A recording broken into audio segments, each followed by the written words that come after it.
बिस्मिल्लाहिर्रहमानिर्रहीम, अस्सलाम वालेकुम। होता है शब व रोज़ तमाशा मेरे आगे। मैं हूँ अयाज़ अकबर यूसुफ़ज़ई और आप देख रहे हैं तमाशा। नाज़रीन, पाकिस्तान तहरीक इंसाफ के सीनियर वाइस प्रेसिडेंट फ़वाद चौधरी साहब ने कल एक बयान दिया है और उनका ये कहना था कि हमारे इस्टेब्लिशमेंट के साथ बैकडोर राब्ते हैं। उन्होंने इस चीज़ को उनसे जब सवाल किसी ने किया तो उन्होंने कहा कि बिल्कुल हमारे राब्ते हैं, इस चीज़ को वो इस्टेब्लिश कर रहे हैं। फिर अगर आपको याद हो, 2-3 दिन पहले जो थी वो पाकिस्तान तहरीक इंसाफ के चेयरमैन इमरान खान साहब की प्रेस कॉन्फ्रेंस थी, उनसे भी एक सवाल किया गया था कि क्या इस्टेब्लिशमेंट के साथ आपके बैकडोर राब्ते हैं। उन्होंने भी कहा। अच्छा, कल इसके हवाले से जब ख्वाजा आसिफ साहब का इंटरव्यू था एक टीवी चैनल के ऊपर, तो उनसे पूछा गया कि आपके क्या पीटीआई के राब्ते हैं इस्टेब्लिशमेंट के साथ, हुकूमत के साथ। हुकूमत के साथ तो राना सनाउल्लाह साहब ने कहा कोई राब्ते नहीं है। ख्वाजा आसिफ साहब ने, क्योंकि वो डिफेंस मिनिस्टर हैं, उनका ये कहना था कि कोई राब्ते नहीं है इस्टेब्लिशमेंट के साथ इनके। तो हमारे भी यही सोर्स हैं कि इनके जो राब्ते थे वो काफ़ी अर्से पहले ख़त्म हो चुके हैं। 2 मुलाकातें की थी पाकिस्तान तहरीक इंसाफ के चेयरमैन इमरान खान साहब की आर्मी चीफ़ के साथ, और दोनों मुलाकातें बेनतीजा साबित हुई। उसमें जो आर्मी चीफ़ ने उनको कुछ कहा था कि अगर वो इन चीज़ों पे अमल करें, उस पर खान साहब अमल करने को तैयार नहीं थे। और फिर उसके बाद वो जो बैकडोर राब्ते थे वो मैं बता देता हूँ, मैंने पहले अपनी वीलॉग में इसका जिक्र किया हुआ था कि उसमें जो प्रो स्टैब्लिशमेंट लोग हैं पाकिस्तान तहरीक इंसाफ में, जिसमें पाकिस्तान तहरीक इंसाफ के सीनियर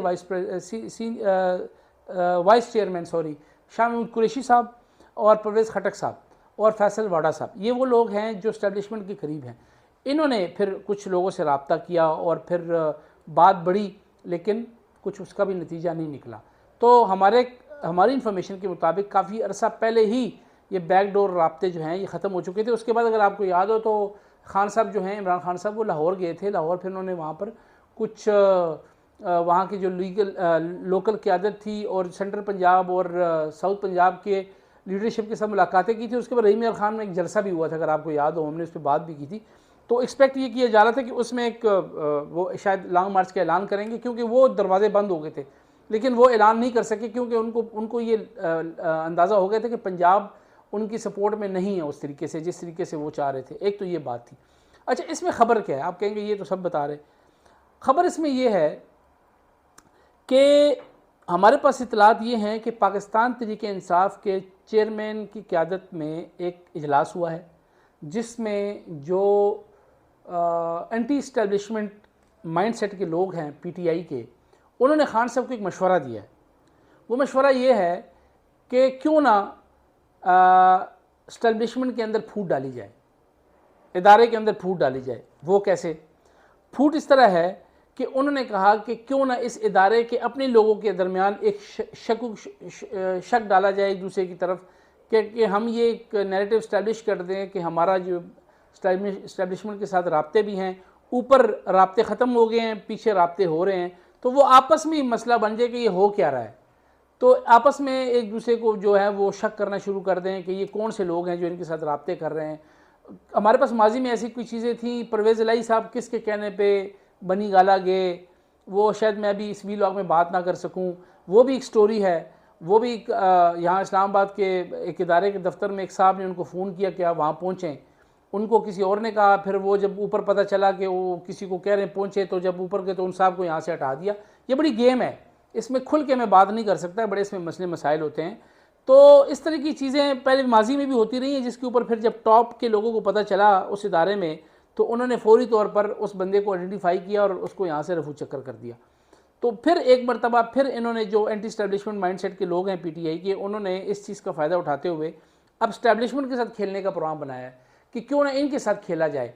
इसलिए क्योंकि उनको और तो कुछ मिला नहीं है खेलने के लिए, क्योंकि उनके पास वो मैंडेट नज़र नहीं आ रहा उनके पास आने का, इस्लामाबाद में चढ़ाई करने के हवाले से वो हिम्मत नहीं कर पा रहे। बेसिकली मसला क्या है? मसला ये है कि खान साहब के साथ केपी, पंजाब, कश्मीर और बल्तिस्तान तो हैं, बट खान साहब को वो हौसला नहीं मिल रहा कि वो कहते हैं बस मैं अभी चढ़ जाऊँ जाके। तो वो हौसला पंजाब से मिलना था कि जब तक पंजाब में उनका अपना चीफ मिनिस्टर हो और वो उनकी बात डायरेक्ट माने, या खान साहब को अंदाज़ा हो कि जो पंजाब की सारी मशीनरी मेरे अंडर हो। खान साहब, हम बार बार ये बात करते हैं कि पूरी मशीनरी खान साहब के अंडर नहीं है। इवन आईजी पंजाब उनके अंडर नहीं है, इवन पंजाब पुलिस उनके अंडर नहीं है। अगर खान साहब ये समझते हैं कि पंजाब पुलिस उनको सपोर्ट करके यहाँ लाएगी तो ये गलत है, नहीं होगा। मैं आपको बड़ी जिम्मेदारी से कह रहा हूँ कि पंजाब पुलिस खान साहब के इस नैरेटिव को कि उन्होंने आके वफा पे चढ़ाई करनी है वो कभी सपोर्ट नहीं करेंगे। पंजाब की ब्यूरोक्रेसी कभी उनको सपोर्ट नहीं करेगी। इसलिए मसला ये है कि अगर जब ये फैसला होगा, ये ऐलान करेंगे, तो मैं आपको बता रहा हूँ कि हर्डल्स क्रिएट होंगी और पंजाब के रास्ते भी बंद होंगे, पंजाब में पकड़ दकड़ भी होगी और केसेस भी बनेंगे। अगर पंजाब पुलिस नहीं बनाएगी तो वफाकी इदारे के FIA को इस्तेमाल किया जाएगा और इदारों को इस्तेमाल किया जाएगा। इसलिए खान साहब को अंदाज़ा है कि उनके हाथ में चीज़ें नहीं हैं। और लोग कहते हैं कि यार खान साहब लोगों को गियर अप कर रहे हैं। भाई लोग खान साहब लोगों को गियर अप नहीं कर रहे। खान साहब कहीं से कुछ वो कॉन्फिडेंस गेन करने की कोशिश कर रहे हैं जो उनको नहीं मिल रहा। जिस तरीके से उन्होंने उस दिन एक शख्सियत के हवाले से एक आइडेंटिफिकेशन की कि इस्लामाबाद में एक बंदा आया हुआ है और जब से वो आया पकड़ दकड़ मार कुटाई नंगा करना ये वो सारा, खान साहब को पता है कि फिर ऐसे लोग हैं, फिर मसले मसाइल बनेंगे। इसलिए इन्होंने ये प्रोग्राम बनाया है कि इस्टेब्लिशमेंट को आपस में इनके अंदर डाउट्स डालें, इनको आपस में जो है एक दूसरे पे शक करें कि ये कौन से लोग हैं जो PTI से राब्ते में है। क्योंकि टॉप के लोगों ने तो इनको झंडी करा दी है, फिर जो उसके टॉप के नीचे जो सीनियर जो इनकी लॉट है, जो दूसरी टीयर है, उन्होंने भी इनको झंडी करा दी है। तो ये कौन से लोग हैं जिनसे राब्ते कर रहे हैं। इसलिए खान साहब ने प्रोग्राम बनाया है। फिर ये बयान आ रहे हैं, अब ये किससे राब्ते में है, फिर बात करें ना किससे राब्ते में है, कौन से राब्ते कर रहा है। कोई राब्ते नहीं है, राब्ते ख़त्म हो चुके हैं। इनको दो टोक कहा गया कि अब इंतज़ार करें। अभी इस वक्त मुल्क के जो माशी हालात हैं, जो इस वक्त सैलाबी कैफियत है, बड़े मसले मसाइल हैं, इलेक्शन नहीं हो सकता। आउट ऑफ क्वेश्चन वाली बात है, इलेक्शन हो ही नहीं सकता। तो इसलिए कौन राब्ते कर रहा है और किस शराइत पे कर रहा है। चलें जी, आप खान साहब ये फवाद चौधरी साहब कहते हैं राब्ते हो रहे हैं, किन शराइत पे हो रहे हैं। क्या वो राब्ते इसलिए हो रहे हैं कि वो कहेंगे जी हम इलेक्शन के ऐलान कर देंगे। इलेक्शन कोई नहीं हो सकते अभी। मैं आज अभी भी आपको कह रहा हूँ कि अक्टूबर में भी इलेक्शन बड़े मुश्किल नज़र आ रहे हैं हमें, और इसमें कई चीज़ें एक्सरसाइज होंगी। नेशनल गवर्नमेंट की बात हो रही है, इसलिए PTI ने नया नैरेटिव बनाया कि इदारे के लोगों को आपस में डाउट करें, ताकि ऊपर वाली जो सीनियर लॉट है वो नीचे वाले लोगों को थोड़ा सा डाउट में लेके आएँ, ताकि वो आपस में ही उलझ जाएँ कि हो की रहा है, ये कौन से लोग हैं जिससे राब्ते करें। तो ये इनकी स्ट्रैटेजी है, जो हमारे पास खबर आई है कि ये आपस में एक स्ट्रैटेजी बना के चल रहे हैं कि इदारे के लोगों को आपस में लड़ाया जाए इसी तरीके से कि वो एक दूसरे की क्रेडिबिलिटी के ऊपर भी क्वेश्चन मार्क लगाएं और एक दूसरे को डाउट करें। एक तो ये थी। दूसरी जो डेवलपमेंट ये है कि ख्वाजा आसिफ साहब ने भी कहा और हमारे पास भी इतलात है कि आर्मी चीफ नया किसने आना है, कब आना है, उस हवाले से भी फैसला हो गया है। जो नेशनल सिक्योरिटी कमेटी का इजलास था, कुछ दिन पहले हमने रिपोर्ट भी किया था, उस इजलास से पहले वज़ीर आज़म शहबाज शरीफ और army chief general Qamar Javed Bajwa साहब की 1-to-1 मुलाकात हुई है। उसमें कई चीज़ें जो हैं वो तय हो चुकी हैं। किसने आर्मी चीफ आना है, कब आना है और कैसे आना है, कौन chairman joint chief of staff होगा, who will be the army chief, वो तमाम चीज़ें हो गई हैं। अब उसका सिर्फ वो एक क्या कहते हैं, वो एक पाथवे, जो एक तरीक़ाकार होता है कानूनी तौर पर, वो फॉलो होना है कि वो एक समरी बनेगी उस तरीके से, और GHQ से वो इनिशिएट होगी, वो नाम आएंगे through defence ministry through route करके principal secretary to prime minister के पास आएगा। फिर प्राइम मिनिस्टर उसमें से जो डिसाइडेड नाम है उसको टिक करेगा या उसको अप्रूव करेगा, वो फिर वो समरी अप्रूवल के बाद वापस जाएगी और फिर वो नोटिफिकेशन जाएगा। ठीक है जी, तो ये वो तरीका है। वो तमाम चीज़ें डिसाइड हो चुकी हैं और ये फैसला हो चुका है कि बाजवा साहब वापस जा रहे हैं, उन्होंने रिटायरमेंट का फैसला कर लिया है। ये चीज़ें जो हैं हमारे पास खबर यही थी। उस दिन जो 1-to-1 मुलाकात हुई थी उसमें तमाम चीज़ें डिसाइडेड हैं, किसने आना है, कैसे आना है। हमारे पास ख़बर तो बड़ी अच्छी है, लेकिन अभी कुछ खबरें हम किसी वजह से नहीं भी दे सकते, कुछ हमारी भी लिमिटेशंस हैं, कुछ हमारी भी रेड लाइंस हैं जो हम उसको क्रॉस नहीं करना चाहते, ना करना चाहिए।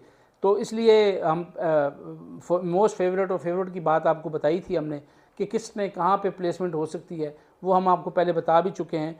तो अब बाज़ाब्ता तौर पर उसका समरी बनने का सिलसिला शुरू हो चुका है।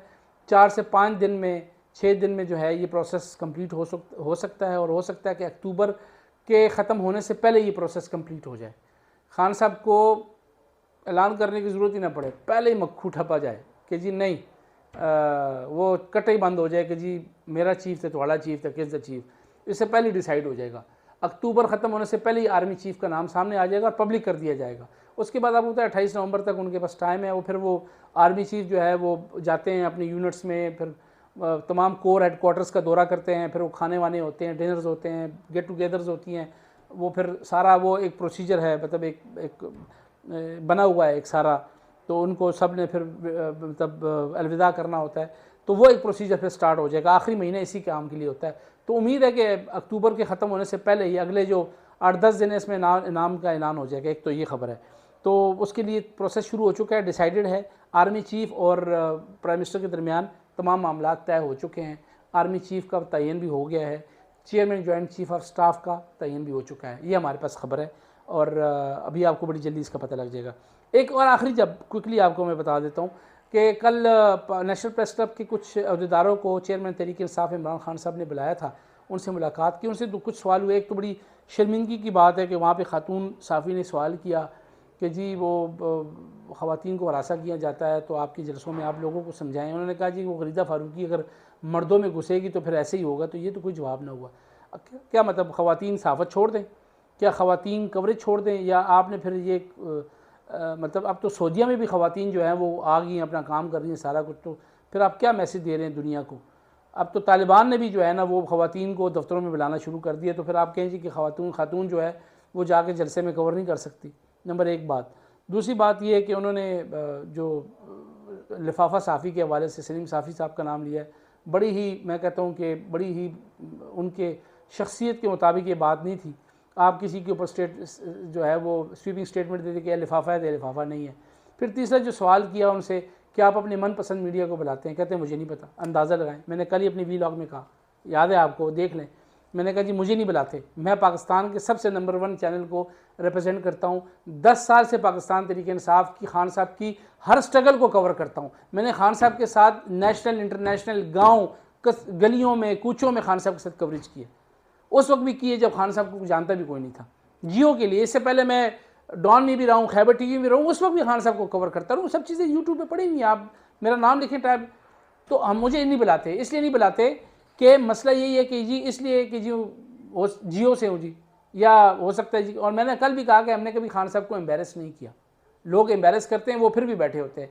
तो खान साहब ने कल भी बात की कि जी वो अंपायर मिला के जिम खाना में खेलते थे। खान साहब वो अंपायर नवाज शरीफ साहब बकौल आपके अंपायर मिला के खिलाते थे, आप साफ़ी मिला के प्रेस कॉन्फ्रेंस करते। ये तो मैं कहूँगा। और आप और इनके जो मीडिया के हेड हैं उनको मैं 20 दफ़ा बता चुका हूँ। कहते जी अच्छा नहीं वो हमने तो कभी नहीं। इतने मुँह पे झूठ बोलते हैं, मुँह पे इनके मीडिया हेड का बंदा मुझसे झूठ बोलते हैं कि हमने तो नहीं, हम तो सबको बुलाते हैं। और वहाँ पे इन्होंने किन लोगों को बैठाया होता है और क्या क्या सवाल हो रहे होते हैं। अब फरीन उन सवालों के ऊपर मैं तो कहता हूँ कि अल्लाह माफ़ करे, खान साहब किधर थे और किधर आ गए आप इन लोगों को। और ये साफ़ी हैं, उनकी शक्लें तो देखें जो उधर बैठ के आपसे सवाल कर रहे होते हैं। कुछ थोड़ा सा अपने स्टेचर को देखें, बुलाएं। कुछ नहीं होता, कोई नहीं खाता आपको खान साहब। मैं सवाल करूँगा तो आपकी हमने उस दिन मैंने कितने सख्त सवालात किए हैं प्राइम मिनिस्टर शहबाज शरीफ से, फेस करें।